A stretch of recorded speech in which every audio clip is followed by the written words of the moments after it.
ప్రతి ఒక్కరు phone number save చేయకుండా సింపుల్‌గా వాళ్ళతో చాట్ చేయొచ్చు. సింపుల్‌గా డైరెక్ట్‌గా వాళ్ళకి మెసేజ్ చేయొచ్చు. ఇందులో 2 అప్డేట్స్ ఉన్నాయి. ఆల్రెడీ ఓల్డ్ అప్డేట్ ఉంది. న్యూ అప్డేట్ కూడా మీకు చెప్పబోతున్నా. ముందుగా మీరు మీ ఫోన్‌లో వాట్సాప్ యాప్ ఓపెన్ చేయండి. ఇలా వాట్సాప్ ఓపెన్ చేసినాక ఇలా వస్తుంది కదా! ఇప్పుడేంటంటే కాల్స్‌లోకి వెళ్తారు. కాల్స్‌లోకి వెళ్ళిన తర్వాత ఇక్కడ చూసారా? చిన్న రైట్ సైడ్ గ్రీన్ కలర్‌లో ఒక ప్లస్ సింబల్‌తో ఒక ఫోన్ సింబల్ ఉంది. ఇక్కడ క్లిక్ చేయండి.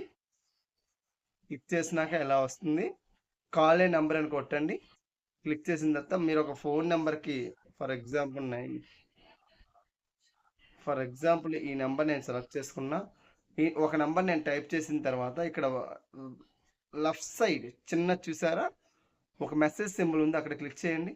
క్లిక్ చేయగానే ఆటోమేటిక్‌గా ఒక పేజ్‌కి రీడైరెక్ట్ అయిపోయింది చూసారా? ఈ పేజ్‌కి రీడైరెక్ట్ అయిపోయింది. ఓకేనా? ఈ విధంగా మీరు డైరెక్ట్‌గా మీరు మెసేజ్ చేయొచ్చు. వాట్సాప్‌లో ఇంకో అప్డేట్ కూడా ఉంది. చూపిస్తా చూడండి.